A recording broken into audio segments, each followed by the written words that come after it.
എംബോക്സിനെ കുറിച്ചുള്ള വാർത്ത അറിഞ്ഞതിന് ശേഷം ഒരുപാട് പേർ നല്ല ഭയത്തിലാണ്. എംബോക്സിനെ കുറിച്ച് നമുക്ക് ഭയമല്ല വേണ്ടത്, അതിനെ കുറിച്ചിട്ട് വ്യക്തമായിട്ടുള്ള ധാരണ ഉണ്ടാക്കിയിട്ട് നമ്മൾ അതിനെ പ്രതിരോധിക്കണം.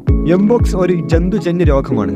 അതായത് എംബോക്സ് കുരങ്ങ്, അണ്ണാൻ, എലി എന്നിവ പോലത്തെ ജന്തുക്കളിൽ നിന്നാണ് മനുഷ്യരിലേക്ക് പകരുന്നത്. ഈ അനിമൽസിന്റെ ശരീരസ്രവങ്ങളോടോ രക്തത്തിനോടോ ഉള്ള കോണ്ടാക്ട് കൊണ്ടാണ് എംബോക്സിന്റെ വൈറസ് പകരുന്നത്. രോഗബാധിതരായ മനുഷ്യരിൽ നിന്ന് മനുഷ്യരിലേക്കും ഇത് പകരുന്നുണ്ട്. രോഗം ബാധിച്ച മനുഷ്യരുടെ സ്രവങ്ങളോടോ രക്തത്തിനോടോ കോണ്ടാക്ട് വരികയോ അല്ലെങ്കിൽ അമ്മയിൽ നിന്ന് കുഞ്ഞിലേക്ക് പ്ലാസന്റ വഴിയോ ലൈംഗിക ബന്ധം വഴിയോ ഒക്കെയാണ് എംബോക്സ് പകരുന്നത്. ഒരാൾക്ക് എംബോക്സ് വരുമ്പോൾ നമുക്ക് രോഗലക്ഷണങ്ങൾ മനസ്സിലാക്കി എങ്ങനെ തിരിച്ചറിയാം? സാധാരണ പോലെ പനി വരികയും ശരീരവേദനയും പേശിവേദനയും സന്ധിവേദനയും ഒക്കെ ഉണ്ടാകും. അതുപോലെ തന്നെ ചിക്കൻ ബോക്സ് പോലെ ദേഹത്ത് പൊന്തി വരികയും ചെയ്യും. മുഖത്തും കൈകാലുകളിലുമായിരിക്കും ആദ്യം ഇത് പൊന്തി വരിക.